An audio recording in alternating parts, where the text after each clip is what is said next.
Hello everyone. In this video or module, we'll learn what are the guidelines in place to qualify as a California resident when you are applying to UC, so your fees can be lower.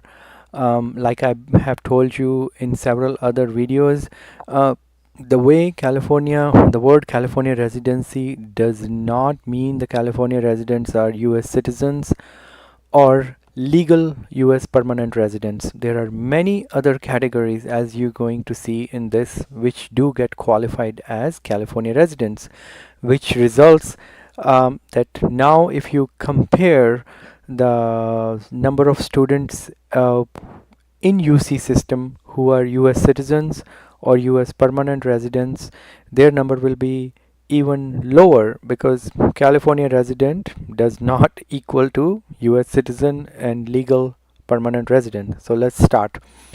So this is I directly downloaded from UC's website. This is a big document, and you can, policy, residence policy and guidelines. You can download and read yourself. So in nutshell, they talk about that the student has to be in California for 366 days, not for education, and then he should be self-supporting himself or herself. Um, and then the residency, so, let's talk about. Okay. The he's not coming to basically to take admission in a community college or somewhere and study there for 1 year, and then he or she basically, and the student can qualify as a California resident. So that's not how it works. Then all other criteria, he shouldn't be the student shouldn't be paying taxes in another state or country, maintaining out-of-state driver license, voting in another state, holding a permanent resident visa for another country. Again, who is enforcing all these things? How are they checking? Is it the same thing like, oh, you just fill out a form and whatever you say is assumed to be correct and true? Again, I don't know those. I don't have that information, but you can, read more. Um, then these requirements that the student should not be a income tax dependent or individual for 2 tax years preceding the term for which resident classification is requested. Financial independence is also another important factor. But now you comes to this tricky part that there are many non-immigrant visa types. See where there is a asterisk, those ones do not qualify for California as resident, but then many of others they do. So now let's see, like work permit, H1B, H1C, E2C, somebody on OPT, their children, see all these K1, K2, L1A, L2B, these are huge, lot of these visa categories, because if there is a intercompany transferee like a L1, somebody through their employment, now they're placed in California from other country, they do qualify.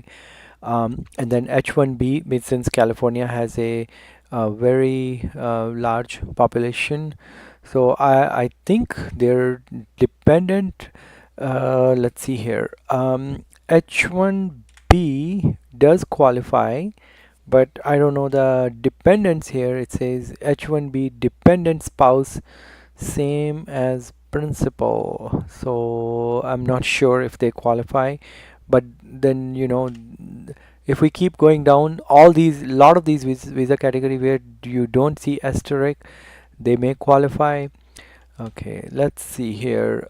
Deferred action for childhood arrivals like DACA, those ones do qualify as a California. Refugees, certain countries which have temporary protected status, they do qualify.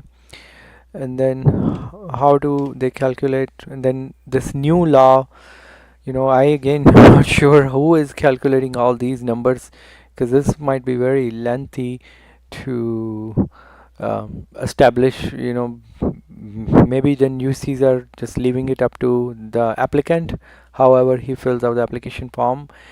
And then AB 40, which the new law kicked in for the DACA or Dreamers, that they can actually now go to universities as a in-state, they will pay in-state tuition rate, lower tuition rate. And then these all many other categories, as you can see. But let's check one more time, like the H1B category. What about those? Because I know I read another website, but that was maybe different. That where the children of H1B, they do qualify. But I know for K to 12 education, they do get free tuition. But maybe for UC system, not sure. We have to check. Okay, so we'll just stop here.